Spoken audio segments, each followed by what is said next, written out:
Good morning, fish keepers. Cam here from the fishroom.co.nz. Hope everyone's well. It is Friday. We've started our live stream a bit earlier than normal, so it is what it is. How are you doing, John? I'm doing fantastic. How are you doing? So it is what it is. How are you doing, John? I'm doing fantastic. That's some quality feedback coming through there. That was weird. Yeah, cool. All right, we have ourselves a guest sitting in the back room. We'll push some buttons. We'll bring them up.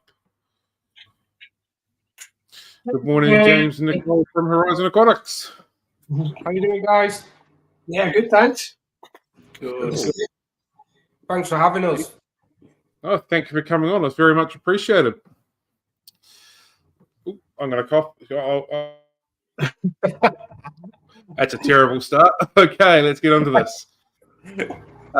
Can you please both introduce yourself and share how you got started with fish keeping and aquariums? Me, what, the whole shebang, or shall we introduce ourselves first? So I'm James, co-owner of Horizon. This is Nicole. I'm Nicole.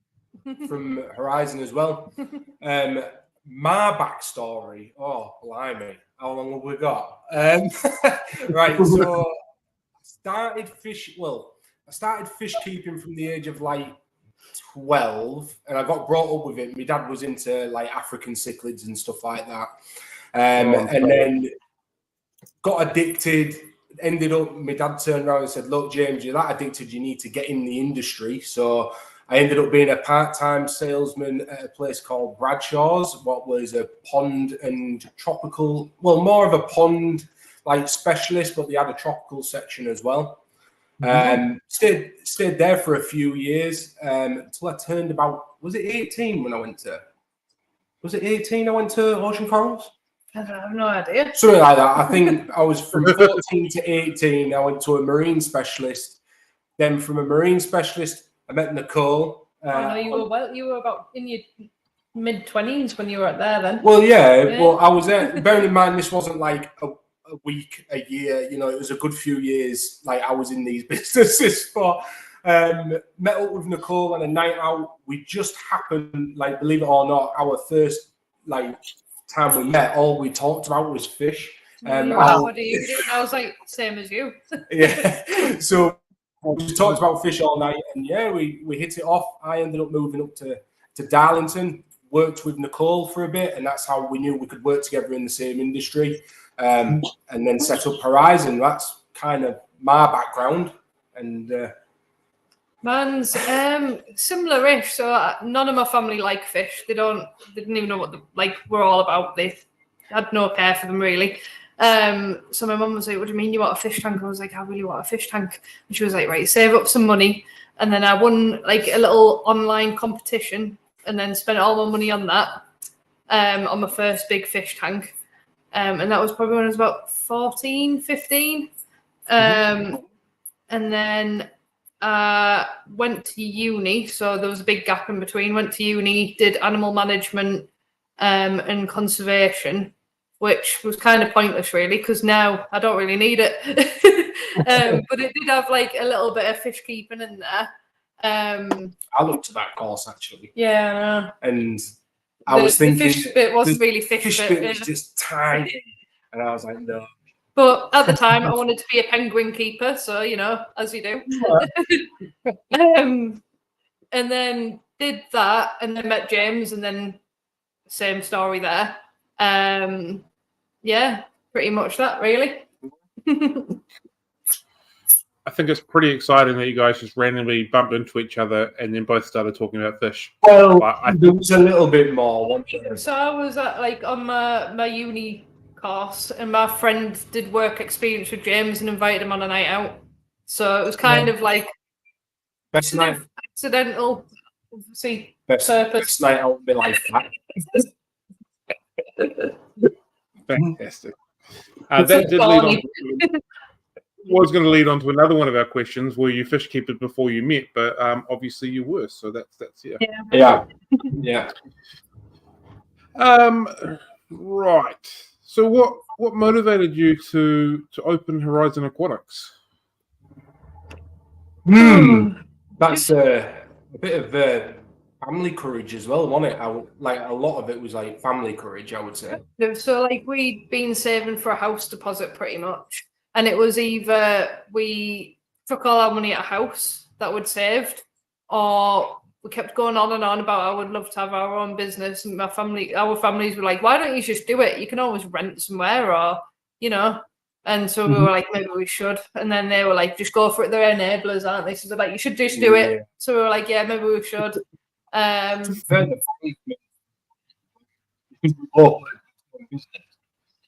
anything was to go wrong, then we're better off splitting. And we work so well as a team. We thought, you know, why not open our own? And then we've got full control then, haven't we? Yeah. Business. No, definitely. Yeah.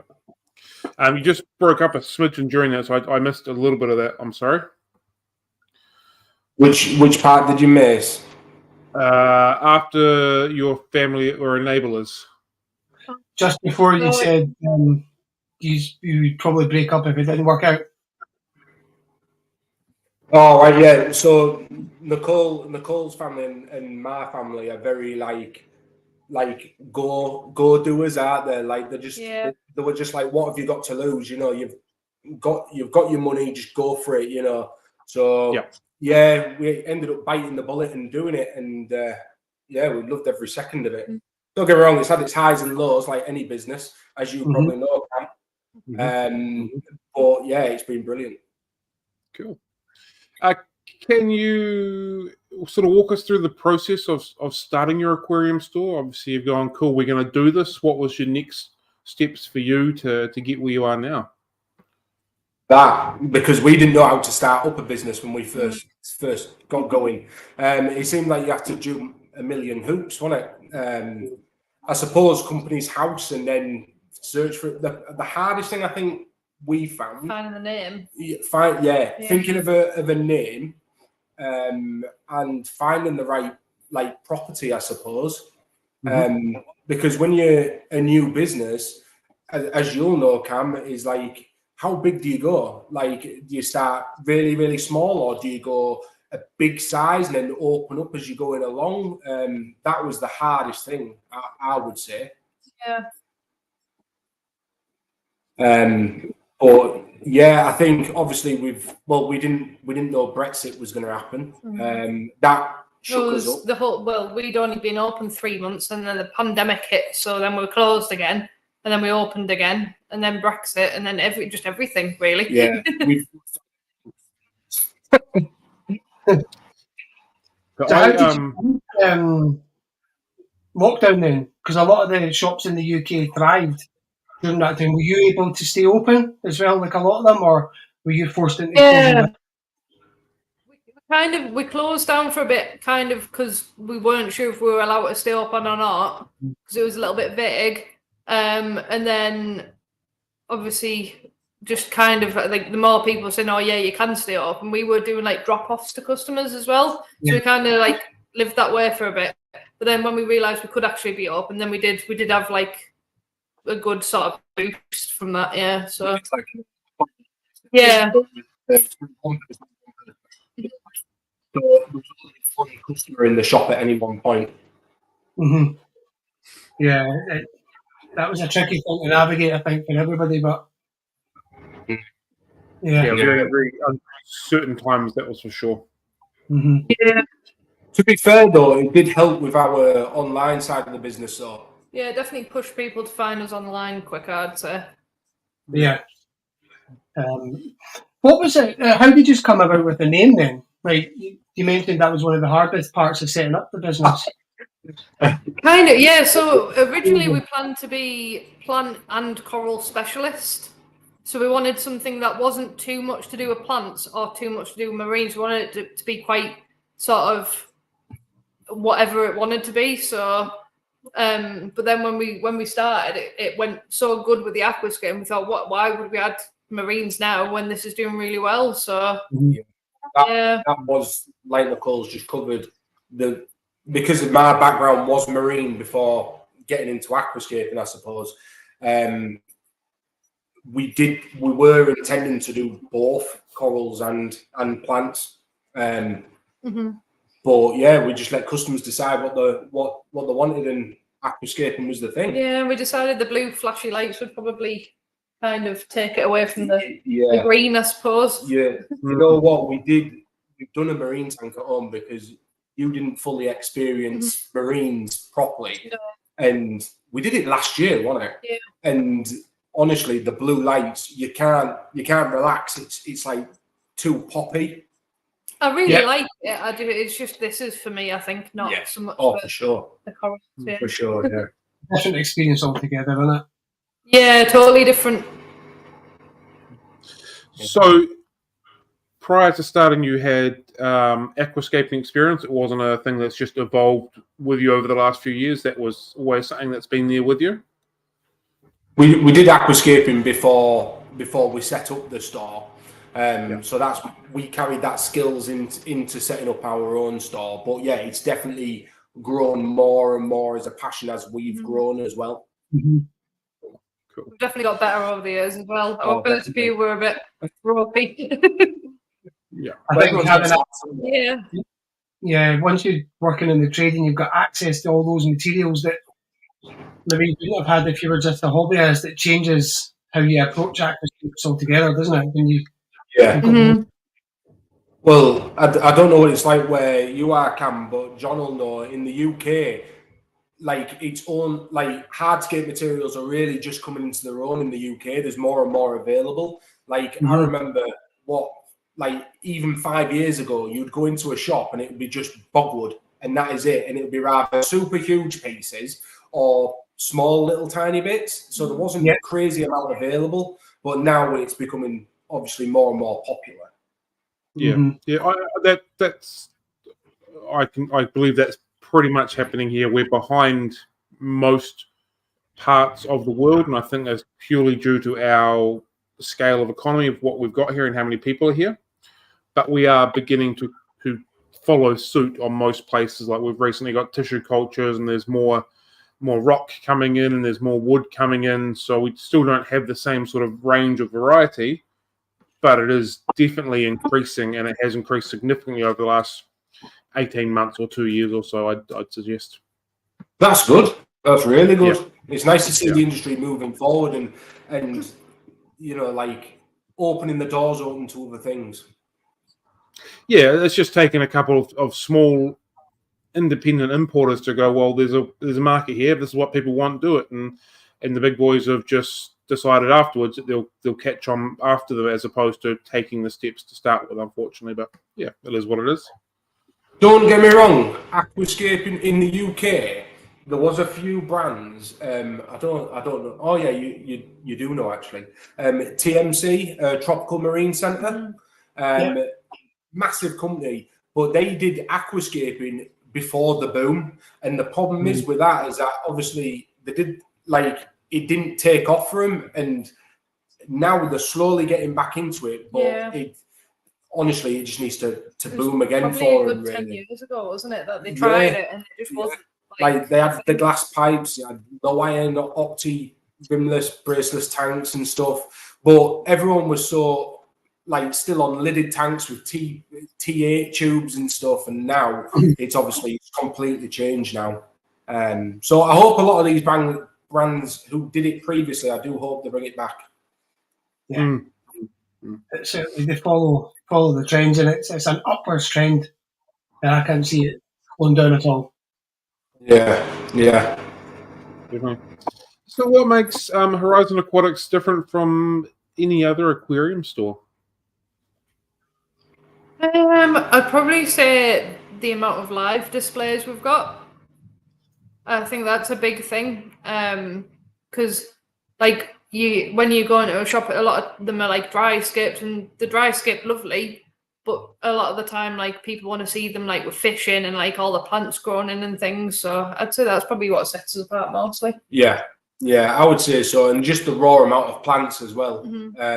I think for us, with us being a plant specialist, we don't, because the shops in the northeast of England we find are really, really good.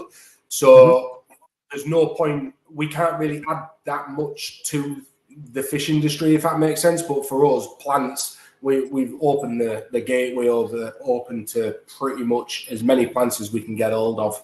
We're still bringing on loads of new brands now, aren't we? But yeah, we're just filling in a gap in the market. What's missing in the northeast, I would say. Cool. Yeah. I mean, it's certainly as far as aquascaping goes, the scale that you guys are doing it, there's nothing beyond you when you're coming up north, because Scotland doesn't have anything like what you guys have got. No, there's not even there's not that many stores up in Scotland, is there really?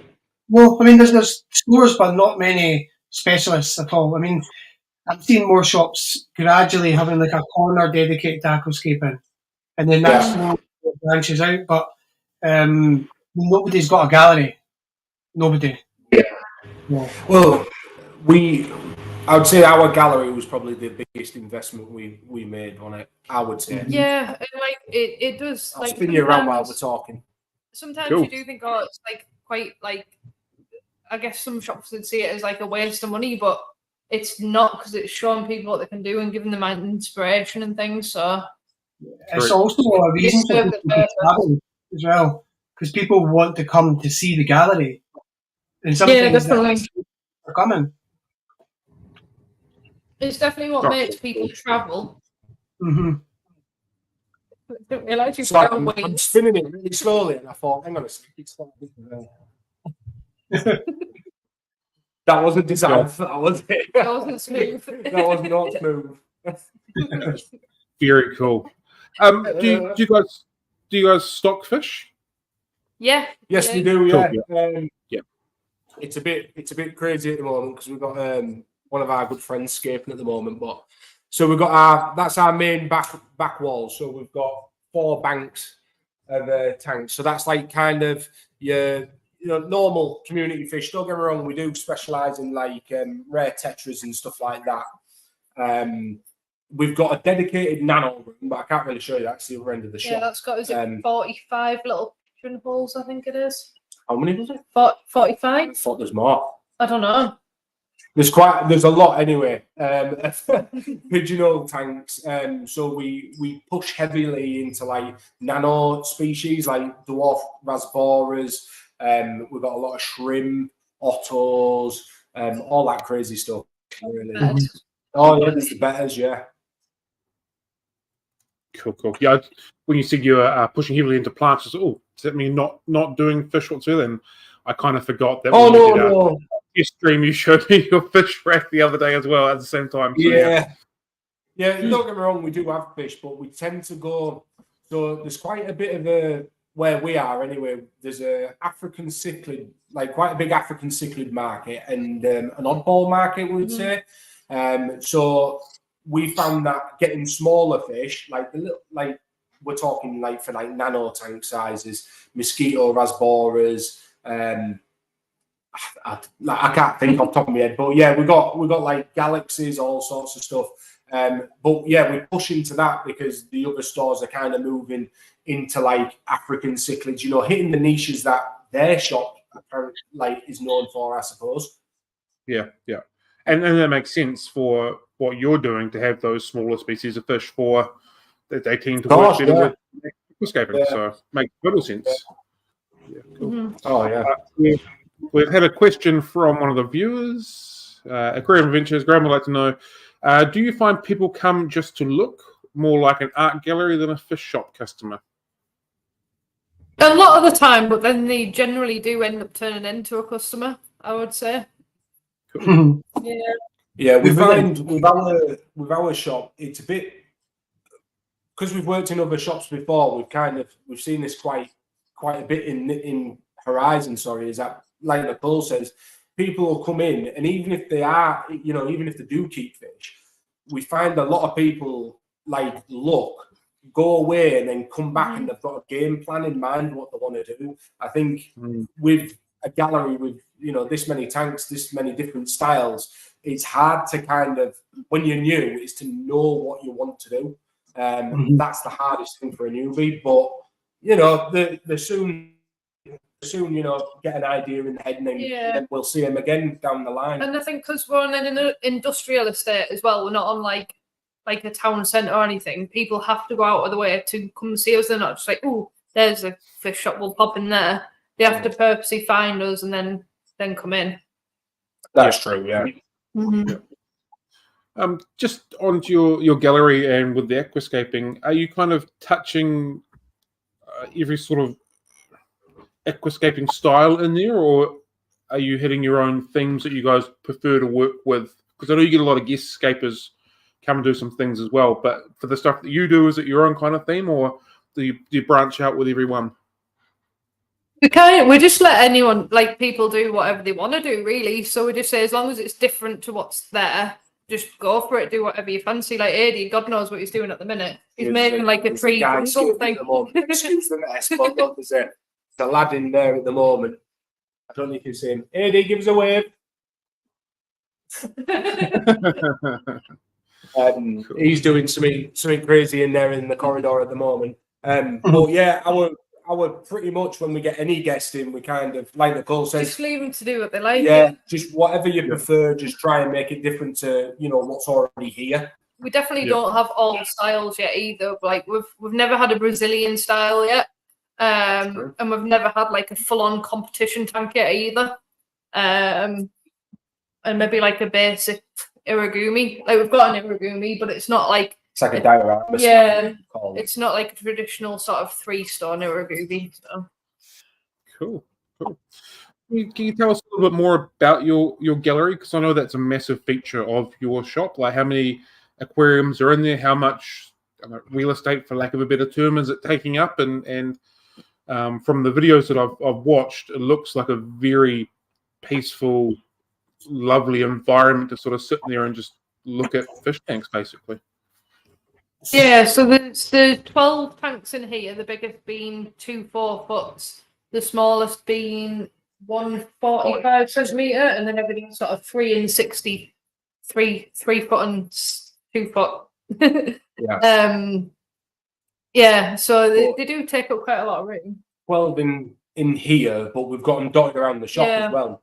So we're going to make it, obviously on social media, there's only so much we can post. Same on YouTube as well, but we have got more aquariums dotted around the shop as well. So we are going to start making a point of filming them and taking more photos. We do forget. You can't just come in here and you're like, oh, film that one, and then you forget about everything else. Like AD, he's doing one in the corridor at the moment. There's one in the reception. In fact, no, there's 2 in the reception/till area. Yeah, we've got a few. I think there's 18 live. I would say 18 live things up and running at the moment. Cool. To take people's interest. Fantastic. So are they all like high energy scapes or? No, we've got low energy as well. So most of them are high energy. I'm going to spin you again. I'm going to spin you again. That big one there. I don't know if you see it. That one in the middle, that's a low energy scape. So that's got no CO2, no soil. It's all epiphytes. So it's all pretty much mosses, anubias, ferns. And that's one of our biggest as well. So yeah, where that's kind of our, I would say, crown jewel for getting people into the hobby. Because anyone can do that, even if you're a closed lidded tank or open top. So that's kind of, we have to, obviously the whole point in this gallery is for educational purposes more than like just to kind of just show what we can do. It's more for educational. So every single tank's got a different light on it. Every single tank's got different types of CO2 setups.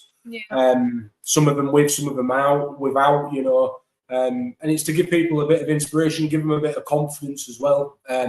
Especially when this hobby is not cheap. So like this, I don't know, it's quite high end in it for like the light inside of it. Like you can pick up an aquarium light, let's say a 3-foot tube for £20-30. But when you're looking at a 3-foot aquascape light, you're probably talking £300+ So it's a lot more money. So if we can gain confidence in like showing, look, this is how it works, it's app control, we can show everything real time instead of just you're looking at a box and just believing what the box says. Are any of the tanks in your gallery running on tubes, or is it all LED? All LED. Yeah. Cool. Seems to be just the way that everything's going these days. Yeah, I think tubes, especially over here, I think like buying tubes now, like from manufacturers, is pretty much non-existent now. Everyone is moving over to even like the you can get like LED tubes now that some aquariums are coming with now. So I think it's definitely the future. Oh, 100%, without doubt. And it's definitely where if it's not headed where it is heading for sure. We struggle to find tubes down here as well. There's still people, myself, that are running aquariums with tubes. You know what? They've worked for years upon years. You know. Yeah, so, that's what I keep saying. I understand. Yeah. We still I'm still holding on to the days where I was running a couple of metal halides and I was ignoring my power bill each month. I'll do that now. Yeah. I don't know what the energy like the energy, because we've had a massive energy price increase over in the UK. I don't know what it's like over there, but yeah, we had to very quick. Why? This month I broke my own personal record for my power bill, and I finally cracked 4 figures. So, it's a good month. Wow. Yeah. How many tanks are you running, Cam? Roughly 150, 160 or something like that. Mainly set up as fish tanks for keeping fish, as opposed to display tanks. There's only half a dozen of them. It's all fish tanks for keeping fish and for spawning and that sort of thing, if that makes sense. Yeah. Yeah. So. Wow. Yeah. Yeah, that's crazy. Yeah, it's good times. So you said that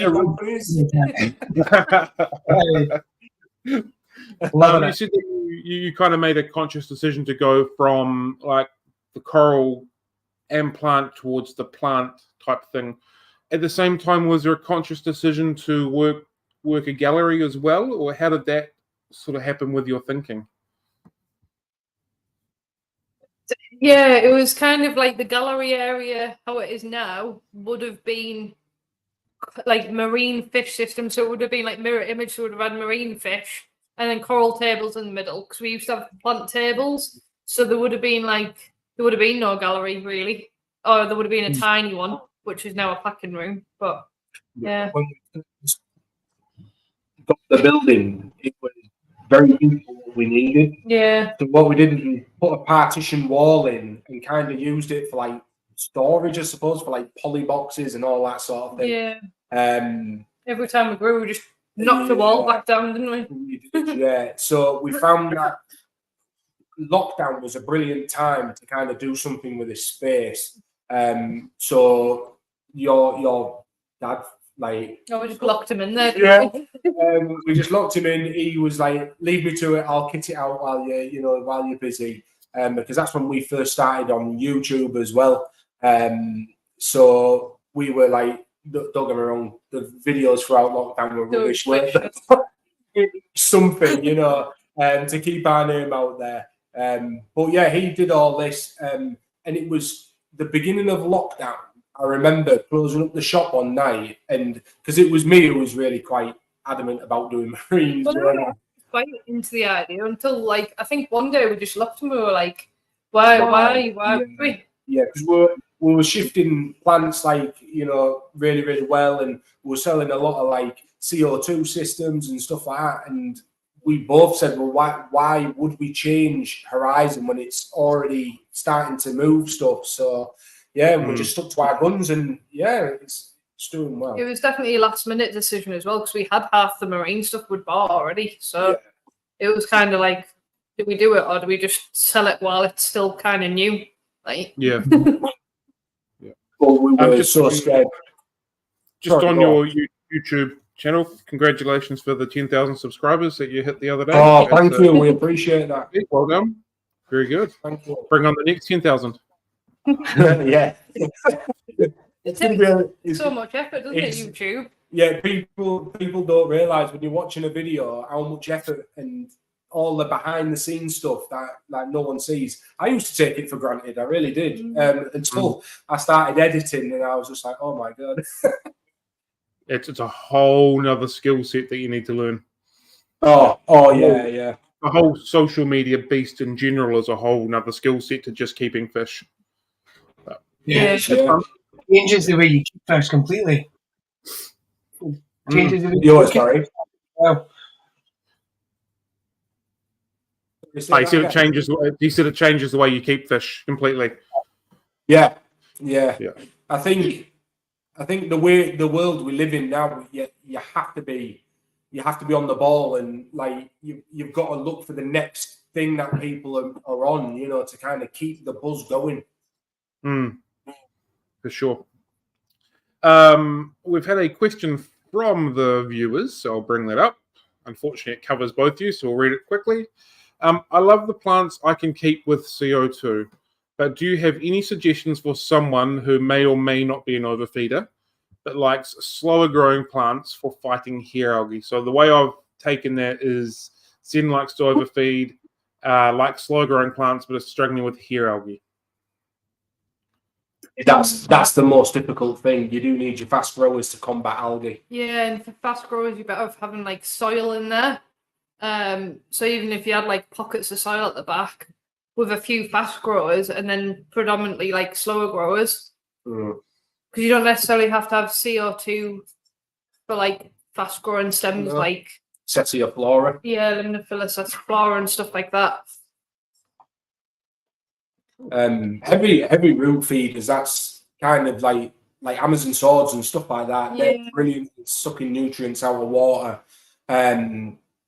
Where it's a balancing act. Like all our tanks have fast as well as slow growing plants. We always generally come in with one or two generally fast growers, and then the rest would be like steady or slow growing, and that's to combat against the algae. Yeah. But the biggest thing, if she's whoever's suffering with the algae issue, is to get your lights on no more than 8 hours a day. If you go over that 8 hours, we've found that it's a trigger for algae to just start taking it on. And temperatures as well. Try and lower them if it's not going to affect whatever fish you're keeping as well. See, that's the thing. Cam breeds fish, so you might kind of hate this, but all our tanks are running on 23. Yeah. So it's a case of for breeding fish, it's no good, but for actually keeping fish like alive and happy, it seems to work. It really does. They are all on 23 within reason, apart from like the ones who've got betters in dotted around. They're on 28. Yeah. And then obviously we would never put anything like a discus in there or anything like that either. No, yeah, obviously you're more finicky species, then we wouldn't bother. But anything that would suffer at lower temperatures, you would never put in there. But can you explain the correlation between lower temperature and algae a little bit? I don't think I've heard this before. Yeah, so it's pretty much it speeds up the process. So like where there's like hotter temperatures, it makes it grow a lot quicker, doesn't it?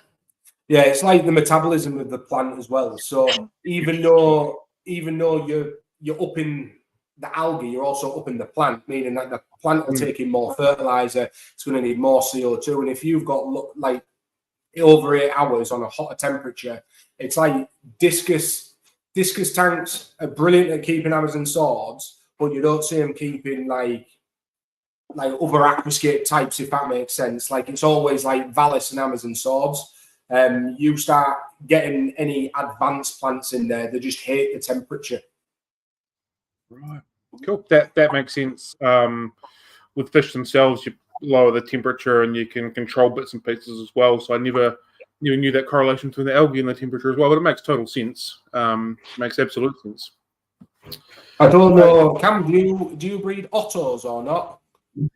I do not, no. I'm going to say if you're into them and you want to breed them, they breed at 23. because we've had it a couple of times in our gallery where they've bred and they've actually successfully had. But we're not talking like your normal Ottos. We're talking about, I've forgotten what they're called now. It was the little peppermint ones. I forget the name as well. Oh, I know the ones you're talking about. Cool. Yeah.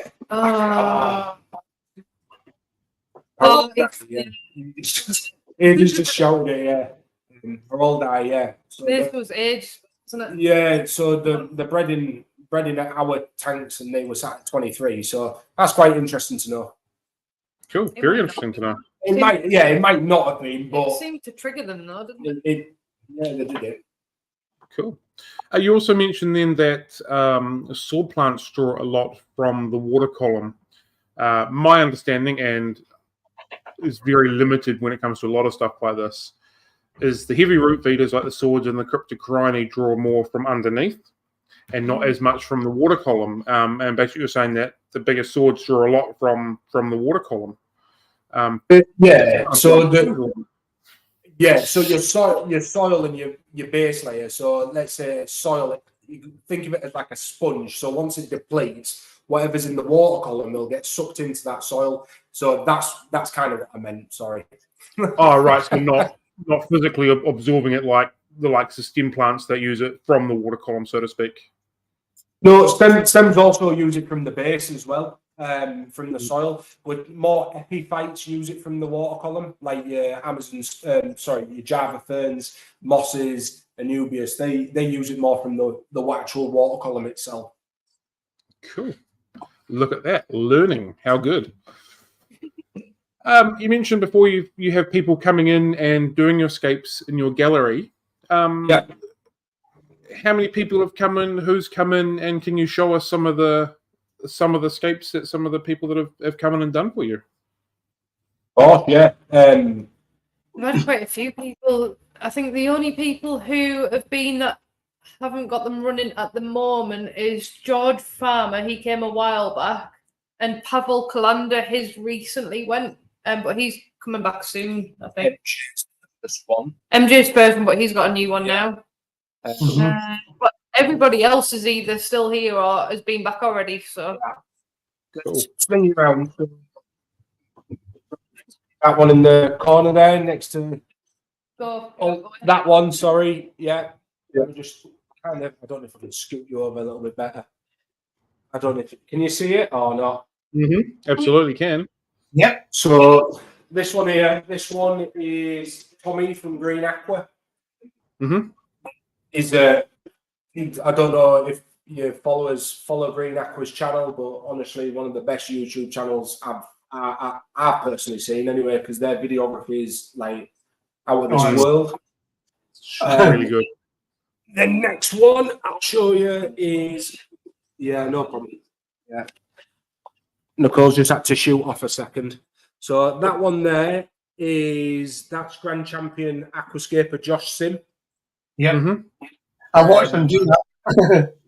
Yeah, it's a brilliant. It honestly one of the best workshops that we've had. Like, you got everyone involved, and absolute top bloke. Like, he was very, very like such a nice guy. Really is.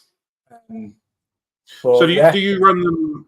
Do you run them as workshops, or does it depend on who's coming in to do the scape? Yeah. So the term workshop is a bit. So people see it and hear it differently. So workshop is where obviously everyone will get hands-on, let's say, where a workshop that a lot of people say is a workshop is like the guest would do the tank, and then he would obviously, or she would explain what's going on. So with this one, it was a bit weird. It was like, with Josh, he didn't want it all about himself. He wanted everyone there, and he stressed that a lot, that it's our tank and not just his. What's really nice. Cool. So John, did you say you watched the video? Yeah, I've seen some of it. Yeah. Yeah. So on there, he was like, all these rocks were all placed by the customers who were actually watching him. We had about 45 people, so I think half of them, got involved anyway. What was nice. Cool. The last one that we've got up and running as a workshop anyway is that one there. So that's Luis Navarro. I don't know if you see it. That one in the corner. Oh yeah, from Seachem. Yeah, from Seachem. Yeah, we've been good friends with Luis since the start of Horizon. What you got? Sorry. It was before even. Yeah, just before Horizon. But yeah, we've become really, really good friends with Luis. He's a bit of a dark horse as well because he doesn't really like advertise the fact that he does aquascaping. He just kind of puts it every so often. I've got a workshop on. You know, it's not like he plasters it everywhere and stuff. So, but I like him for that. He's a real character. Cool. Then this one is MJ's. Because the main reason why we get guests in as well is because obviously for ourselves we can only do so many tanks, otherwise they'll get a bit repetitive in style and stuff. I don't know if you can see that. Yeah, let me just move it a bit further. This one was one of the newer ones on our channel. It's really hard to see, isn't it? I really need to get down and see you guys in person. But yeah, this is quite a newish one on the channel anyway. It's the glare off the light. There we go. But yeah, so there's that one. That one's MJ's. It's quite a new recent scape. That one's Rachel's, who's soon becoming one of our new employees at Horizon. REscapes on YouTube. And that one there's Geordie Scapers, but I'm editing that video at the moment and you're going to see it next week. Hasn't Mark recently done something with you guys? He has, yeah. He's done that one. Yeah, we spoke to Mark earlier in the year. Yes, we really watched nice, that actually. Yeah, really nice guy. Sorry, let me just sit back down. There we go. Yeah, he's a top guy. He really is. We've kind of got this like family sort of like relationship thing going on because he started his YouTube journey and his aquascaping journey at the same time we set up our store. So yeah, we're really, really close with Mark. Cool. Yeah. Like I said, he seems an absolutely lovely guy and it was really nice fun having him on. Yeah, he was an absolute top guy. In fact, he was in today, wasn't he? Yeah. He's here all the time. Yeah, he's a top guy and he's he's willing to help people out as well. And I think that means, means a lot in the industry. It really does. Yeah. I think there's a bit of a change of the guard in general for aquarium keeping. It used to be, I know this information, I'm not telling you, work it out yourself. And now it's gone to, I know this information, you've asked me this question, sure, this is what I can help you with. Maybe and that's a fantastic thing. It's becoming less, I'm going to use the word elitist, but it's not really the right terminology, but it's becoming more easy for people to try and experiment and experience without the old boys going, no, I've taken 4 years to work this out, you take your own time to figure it out kind of thing. Yeah.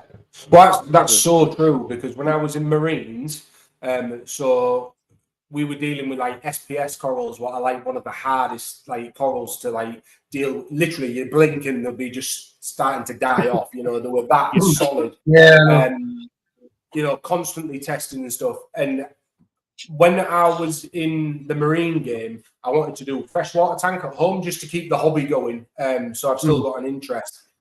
And I was saying to a few guys in the store I used to work at, I'd love to do a planted tank, like one of these aquascapes. And all of them, literally all of them in the marine industry, for some strange reason, just went really hard to do. It's virtually impossible. You just get smothered by algae. And I was like, well, hang on a sec. There's this Cashier man on YouTube, ADA, and he's doing it like there's no tomorrow. It can't be that hard. It must be just misunderstood. And yeah, it is. It's the communication.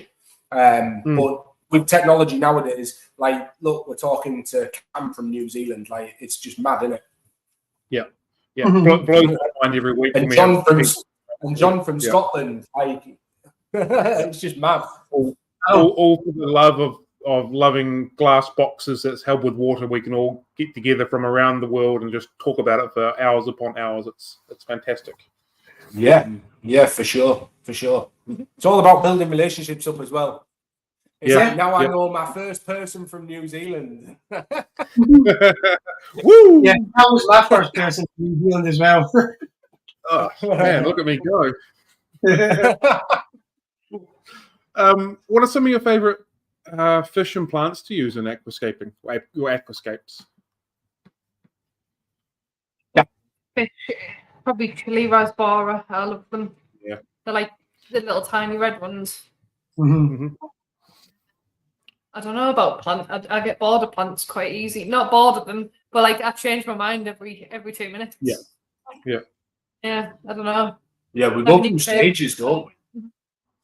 At the moment, Spiralis red. It's like a bright red crypt with the the lime green line down it. It's really nice. My favourite plants, I've got to be Bucephalandras. I just love them. Like there's this like eeriness about them. Like they're so easy to keep, but they look quite exotic. Get them under the light, you just get that sparkly texture on them. It's amazing. Exactly, yeah, and you can get loads of different like colours and textures and all that. Yeah, I love them. So Bucephalandra for my plant. My fish, oh god, blimey. It's a tough one. I'm gonna have to say Golden Congo. I'm gonna say it would be weird if you didn't choose them. You've never changed them, have you? No. I always, whenever I do a tank, if I've got one, like at the moment, we've got one in the reception, the big jungle tank. They're in there at the moment. I can't live without them. We have to have a display with them. So yeah, one of my favourite fish. Cool. Every time anyone mentions chili raspberry, it makes me happy and upset at the same time.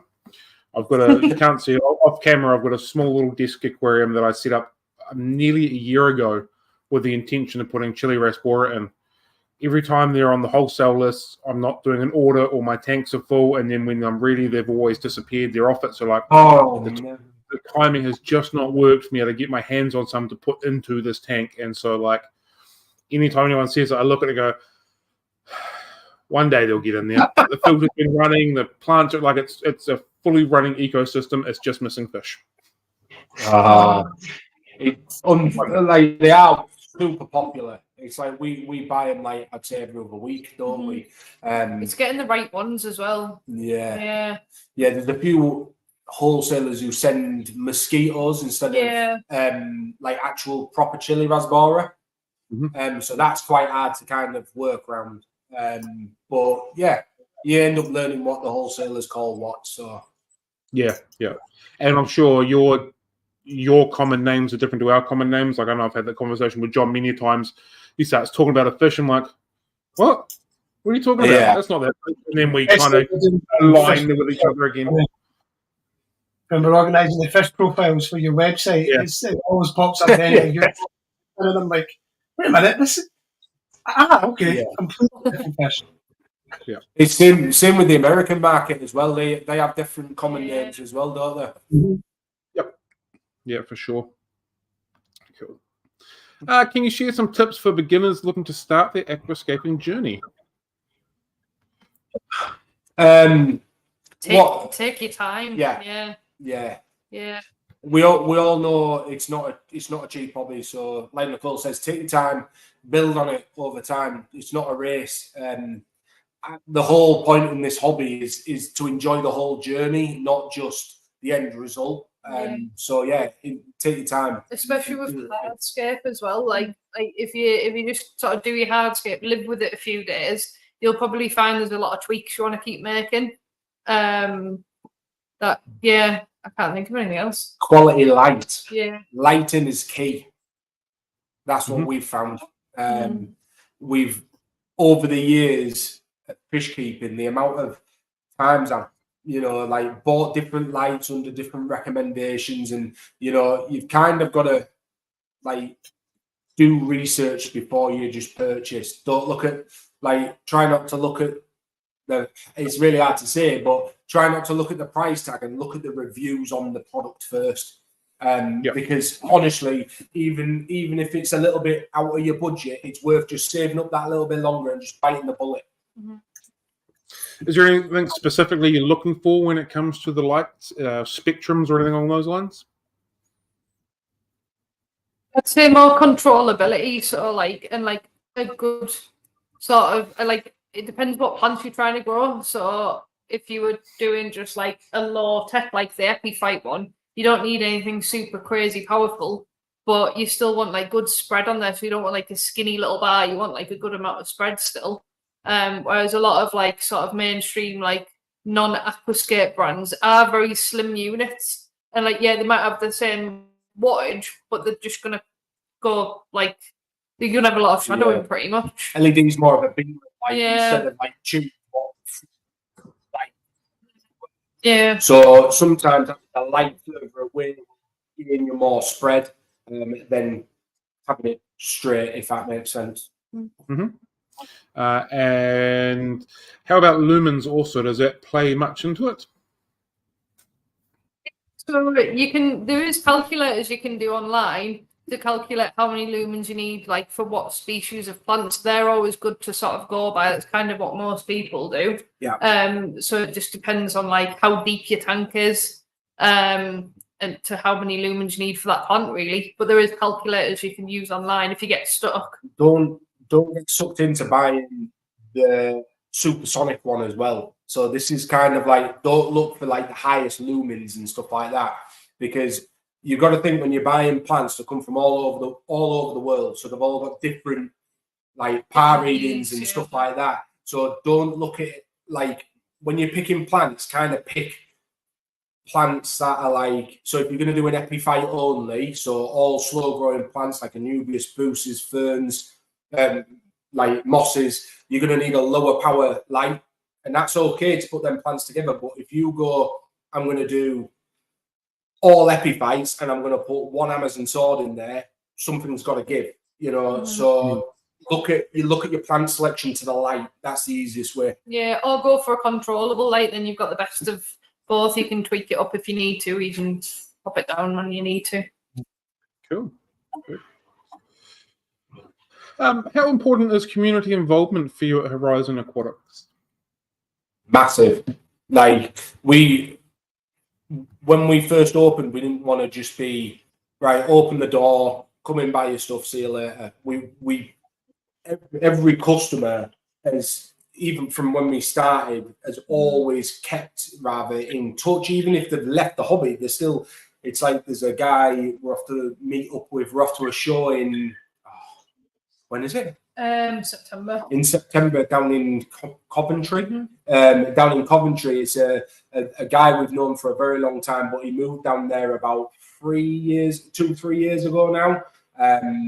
Noticed that we're going down to a show, and it's typically he lives about half an hour away from the venue. So we're meeting up with him and we're going for a meal and stuff like that. So we always keep in touch if we can, you know, with all our customers, just because community is key. Like doing stuff like this, you know, with you, Cam, it's like now we've made friends with yourself. So it's all about knowledge, and knowledge is key. That, to be fair, that's one of the reasons I like doing these live streams. It's passing on different bits of information as well as everybody learning new things with watching, and it's just it's for the love of keeping fish in grass boxes. But yeah, we can all share that passion. Yeah, oh, for sure. Cool. Do you guys host events at your store, and if so, what sort of events do you do? Events, so we do like the workshops. We kind of get involved, like we've done events before, like from pages we sponsor. So there's a group called Freshwater Fish Keeping. We did like a little sort of meet and greet there with them. UK Apps Plant Forum, we did a little sort of kind of like an aquascapers meet there. We're looking at doing a lot more as well. So there's a lot more stuff in the pipeline. It's just when we're doing workshops, as far as like taking it out of us, honestly, the amount of energy it really does take, it knocks it out of you. Don't get me wrong, I'd love to put an event on every month, you know. But honestly, it's so much, like, because obviously you're serving all day, where you want to keep as high spirited as possible, and then you go through all that day, and then you're through to the night, and then so there's only so much we can do. But we aim for about 2 workshops a year. It keeps them on special as well, doesn't it? Not having too many. Yeah. We don't want to make it like, oh well, I'll just wait for them. Like we want to keep that buzz going. And going to shows, we're going to start trying to get to a few more shows. There's a few coming out of the woodwork in the UK at the moment that are trying to give this spark back to the industry. What's good, so we're all for getting involved with stuff like that. But as far as like other stuff in the pipeline, events wise, we have got a couple of things up our sleeve, but we need to kind of like talk to other parties involved and just make sure that we can pull something together. Cool. How is the show scene going on over there? Like, I believe in America, like they've had quite a high in the shows, and it's almost there's a few people beginning to mumble about them a little bit, kind of being too similar. I know there's one coming up in New Zealand. Aquascape. Just the shows in general. Just sort of reading between the lines, there's a few people that are mumbling that this because there's lots of them now, but they're all very similar, or they're not quite themed in the correct way. If that makes sense. Are you guys doing a research with shows, or are they not a massive thing? What in? I don't like shows. There's like shows for the public and things like that. Well, in the UK, we have like the Live Bearers, the Live Bearers Association. Oh, you mean bench shows? And then you have like convention and stuff like that. We call them conventions. Okay. Yeah. So So you mean like proper aquarist shows, don't you? You mean like someone will come down with a show tank, put your fish in there, and he gets judged. Are they the ones that you're talking about? Yeah, judging, or like where you've got different businesses showing off their products and hobbyists walking around and just a whole convention of a whole bunch of people in a hall type of scenario. Yeah. So as far as like customer to like consumable, like as in like you go to a bit like Aqua Shelter, there's one starting in the UK at the moment, what is looking promising for the future, because we're attending this one, taking plants and all that sort of jazz. That's got a lot of like good spark behind it, so we thought we'd jump on that one. As far as like actual shows, fish shows, like your traditional clubs, like the Killifish Association and stuff like that. Yeah. So, there is still a few going, but it's not like it was. Like I remember going to one about an hour away from here, what was a massive show. Like when I mean like for a 13, 14-year-old me, I was thinking, oh my God, there was, like they had auctions and there would be like 200-300 people at these auctions, and don't get me wrong, you could eat fish up for peanuts back then, but it seems to be, it's quite, I think a club what's niche and to go to, because I used to be in two. I used to be in the Killifish Association, and then there was another one, what was Rydale Aquarist Society, and you used to meet up every month, chat, get to, what you've been doing, I've been trying to spawn these and stuff like that. And then they're kind of fizzling out, unfortunately. I think it's quite it's an old school, unfortunately. I think with the younger generation as well, it's kind of looking a bit old school, if that makes sense. I think social media is definitely like has obviously killed that, where I think a lot of shows now, that's why I think there's these big public shows going on now, like Aquashella. It's bringing people together in it, and that's what this hobby's all about, and it still needs that spark. Well, I mean, see, about 8 years ago, when I first started my Facebook group, Lothian Fish Keepers, I started putting on events where I would get the local shops attending and the local clubs would attend, and we would have small, like a shrimp show or a live bearer show or whatever. And there was one of the events we hosted the catfish study group as well. And they were, I mean, I was getting 200 or 300 people coming through the door for them. They were really, really good. Yeah. But my life changed and I didn't have the time to do them anymore. But there's definitely a place for that social, as opposed to the small. Yeah. Must be getting everybody together for a wide. Yeah. You don't have to be a member to join and that kind of thing. So yeah, it'd be good to see that kind of thing come back. There is still your hardcore fish people out there. Like there definitely is, because we see them coming through here, and we're not super specialists, but we do, like, we're not super specialists in like L number plex, but we still get people coming in, and you can tell that there's still that spark there. There just needs to be. So there used to be years ago. There used to be like, it's gone, like, we're talking years ago. There used to be a show called Fishes of Fishes at Doncaster. It was no jokes, the biggest, like, all the top winners in the UK, like for bench tanks, they used to go to that show, and it used to be like the final, I don't know, showdown, I don't know. But yeah, that used to be massive. There used to be, I think, the Castleford Association. That was one of the big shows. I think they're still going as a club, but as far as I know, they're only doing like auctions now. I don't know. There could be still, like, there's Nets in Newcastle. I don't know if you've heard of that one, John. That's a big club. Yeah, that's a really big club. But I don't know. I think it just needs I'd love to see the industry go back to how it was, where it was like specialist shops for specialist things, and you've got your clubs. I'd love to see all that again, because it needs. Don't get me wrong. I think aquascaping has kind of given fish keeping a bit of a kick up the backside. I think it's given a bit of a spark to everyone, and but people nowadays can access the tools they need for their niche passion online, so that you don't have to get that information, and you don't have to be meeting up with people to grow. It's all done online now, so it just needs to be brought off that and into the public again, and bringing people back in contact with each other. So I think I think we know a lot of shops, and a lot of shops are making big effort.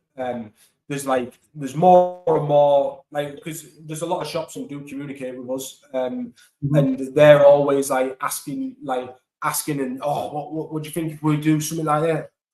Everything's worth a try, For customers are always, customers are what keeping our business going. So you keep customers happy, they keep us happy. So you've just got to try, and it's the only thing you can do. Exactly. I'm just quite mindful of the time, and you guys said that you wanted to shoot off after about an hour or so. So just keep looking at the clock. Yeah, just shout out when you're ready to rock, and we'll kind of call it a day for you. There are more questions. What was that? Sorry. Are there any more questions from viewers? From the viewers, there's a couple, but we've got about another 50 to go through. So, like, we got plenty. It's more on when you guys have to shoot off, and we can call it then for you. Of course, yeah. We squeeze a few more questions in if you want. Yeah, fire away. Awesome. We'll just try and rock through a little bit of every section, so we get a bit of everything for now. Okay. If it's getting noisy, don't worry about it. It's just we've got there's a spray system on at the moment. It's going to start really firing up in a second. Okay. Cool. How do you keep up with the latest trends and innovations in the aquarium industry? Good question. In what respect? Like new products coming to the market, or do you mean like how we advertise and stuff like that? We can go with both. So new equipment coming to the industry, that's a tough one, because there is some manufacturers who are bringing it out way too quick than what shops can actually get them in at. But I suppose you go off popularity and stuff like that. Keep an eye on. We always keep an eye on forums, see what people are chatting about, and kind of Instagram, and just keep an eye out. And like when a company uploads something new, and if it's getting a lot of attention, we'll always, if it's an expensive product, we'll try one and then see how it goes. If it moves quick, then we go, right, okay, then yeah, we do need to invest more. But if it's like something that we know we're getting a load of people asking for them, yeah, we'll get a few of them in. But that's for like new products as such. But as far as like how we, what I was going to say now. What was the second bit? What I can't remember what I was going to say there. Advertising and essentially marketing for yourselves. Yeah, so we kind of look at big companies. You really like that Camden watch company at the moment, don't you? Yeah. So we keep seeing their stuff, and their camera work is phenomenal. So we're trying to improve the camera work on what we're doing. But yeah, just music seems to be, like a big thing as well. Selecting what music for certain reels and stuff like that. Just play around with it, have fun with it. That's what we do. We try and have as much fun as possible. Cool. So I was just replying to a couple of comments. Where are we at with this? How do you manage your day-to-day operations of the store? Being a store owner myself, I know they're generally really long days. Yeah. Well, they're not so bad now. There's a few. They used to be really long days, but now there's a few of us who've kind of got more of like a structure in place, haven't we? So so we've got maintenance that are in on a Tuesday and Wednesday when we're closed. So all of every single tank that's got water in it gets cleaned and water changed while the shop's closed. Packing hours gets done every day, apart from a weekend. It's like packing online orders, they're done on a morning first thing. And then just serving customers, and then we do boring bits in the office whenever we can, don't we? Unfortunately, the boring stuff has to get done. Yeah. I hear you. How does social media play a part for you at Horizon Aquatics? Are you across the board on all of them, and do you use them differently, or how does that work for you guys? Do you have set roles in what you do? Yeah, so Instagram, Facebook, and YouTube we're on properly. I'm trying to get into TikTok because everyone keeps raving on about it, but I can't get away with it, but I keep trying. But it's different. It just feels different to all the others. I don't know why. Yeah. Very. Yeah. As far as importance goes, we find it very important, especially for online. So we have a routine. We always have to post at least one thing on online every day. Don't get me wrong, we forget sometimes, but if you don't post, people forget you exist. So exactly. Correct. Do you guys share that role? Like you said before, you do some video editing. Like, do you guys share what you do, or have defined roles, or hey, we need to do a video, we just kind of both do it? How does that sort of partnership work? I do mostly Instagram, and then we've got another girl called Charlotte. She's into doing all like her macro shots and things. So when she's in, she'll do like a backlog of like drafts for us. You do mostly just YouTube, don't you? Yeah. Takes a long time. Yeah. YouTube is probably the biggest. Well, saying that, all of them really. It's like even a reel that you see, and it's like 50 seconds. Like one of us could be on that reel editing it for a good half an hour, 45 minutes. For 50 seconds, it's insane because you've got to time everything correctly to music. Yeah. Where I stay away from that because like I'm rubbish at it. But as far as like the YouTube side of things go, I'm not bad, I suppose. I don't know. I'm not great. Like I know I'm not good, but I try my best. That's all anyone can ask for. It is, yeah. Right. How do you plan to keep evolving your aquascaping gallery? Well, we've swapped tanks many a time, and we're trying to slow down because I'm sick to death of like swapping tanks around left, right, and centre. You've had quite a few brands sort of come and then leave the UK. So we've decided to go. We've designed our own. When Nicole's looking, she's looking at this back wall. Oh yeah. So we've designed our own cabinets now. So we've got ADA tanks on Horizon cabinets. So that full back wall's ours now. And then we're kind of upgrading it so all the lights along the back wall match eventually. So that it's one like sort of impact, and then you can see like what they compare to all the other sort of lights on other sides of the room. And then just keep up to date with escapes, really. Keep stripping one down. There's an empty one over there at the minute. That's hopefully going to be a workshop in October time. Just need to get that fully finalised, don't we? And then, yeah. We just had a comment from the viewers saying they look amazing, and I would have to agree. It looks absolutely spectacular. Thank you. Products and brands and stuff that you stock and carry, is that something that's evolved for the products you predominantly use, ones that your customers have requested? How does that sort of work for you? Are you quite rigid on what you stock as far as dry goods go? Yeah and no. So like, if it's something that we think actually that's everywhere in every single shop you go to, so like, I don't know, there's a shop, there's a shop down the road from us. They're a premium fluval dealer. There's another one about 20 minutes away, and then another one another 20 minutes after that. So we think, well, what's the point? What's the point? Yeah, we might as well sort of try find something a bit different, something, I don't know, that is maybe a bit different for people to use as well. And then you bring in something like a different market, really. So as far as like what we like as far as brands goes, yeah, it's correct what Nicole said. But as far as like actual products go, we'll always test products before they even come into the shop. Because we're quite working for other businesses. We bought stuff in and it's just not worked. So we're just like, right, everything that comes through the store we're using or we have used. So then we know. Yeah. Because you always get, like, as you'll know again, Cam, is that you always get a customer who will always ask for something and it'll be right in depth and you need to know that answer. Otherwise, if you don't, you just make yourself look a bit stupid.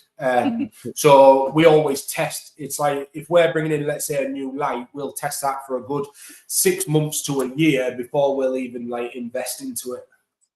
Yeah. So I don't know if hobbyists have noticed, but I've definitely noticed there's been a massive push for small independent shops carrying stuff that they properly believe in and that they have used and they've seen results. And it's not just this supplier gives me this a great price and I can make the most money on it. This is a good product for what we want to do to help you be successful. And that is something that's really coming through with a lot of small independent shops, which I think is fantastic for the hobby as a whole to grow. And that's just clearly what you guys do as well. Well, yeah, like we work quite closely with the like you were saying with the manufacturers. If we're filming something, like, and we tag them in it, like the brands who we like stock, they will share that straight away. What helps independents massively. Where the guys who we're dealing with anyway is like the good, respectable like companies, and they always put the customer first. And for us, we can only carry that down to the customer. You know, if we find that there's like a company that hasn't got the best customer service, we'll just drop them, and it's because it reflects back onto us as well. Yeah, very cool. So yeah. Cool. Thomas would like to know, do you find it harder to aquascape bigger tanks opposed to smaller ones? That is a good question. No, I wouldn't. It's just different, isn't it? It is. I would go. It depends on your local, like your shops near you. Yeah. If they've got big hardscape, always go for a bigger tank because you'll have more option for bigger hardscape. If they concentrate on more of the smaller stuff, go for a smaller tank because then you've got more option. Yeah. It depends how sort of in depth you want to get as well. If you want to get lots of small stuff and build your own sort of structure, then a big tank's fine. But if you don't and you just like want one piece that's kind of like an instascape and you just want to stick it in, then it's easier to find smaller pieces. The biggest thing that I can say to anyone, I say it to every single customer who comes through if they're new, we generally get people coming in and they'll say, "Oh, I've been to my local fish shop. The bigger your tank, the easier it is to keep." Honestly, it's not. I personally think that's a myth, because if you've got a big tank, you end up going bigger fish in that tank. And if you've got a small tank, you keep smaller fish. So the only difference is the customer's stocking levels. Are they going to go high or are they going to go low? So you can make it as easy or as hard as you want. And budget as well. The bigger the tank you go, the more bigger budget you've got to chuck at it. I like your term, the Instascape. Your big piece of something. Yeah. That makes sense. I get that as soon as you said that. Yep. Cool. I think the sort of tanks, I do like them sort of tanks. Like a logical time for us to stop with the time restrictions that we've got today. So we like to end our live streams with what we call the quick school of six, which is 6 very short answer questions. So we'll crack on with that, and we can let you go do what you've got to do. So in a coin toss, heads or tails? Heads. Heads. Cool. Tea or coffee drinkers? Coffee. That was very unanimous. Why have you gone to like monotone? Are we alone in the universe? No. If you could have a meal with anybody, alive or dead, from any point of time, fictional or real, who would it be? David Attenborough. I'd say it's Castellano. Yeah, we've had both those names pop up more than once. Yep. Paper, scissors, rocks. What's your first call? Scissor. Rock. Why did I have to think that? What is your unicorn plant or fish? One that you've never kept, one you've never spawned, photographed, or anything like that? What is that one thing inside an aquarium that you just want one day? Little tiny orange crayfish that we're not allowed to keep over here. Neither I've had them before. I've had them before. They're very, very cool. Yeah, I really like them, but you're just not allowed them.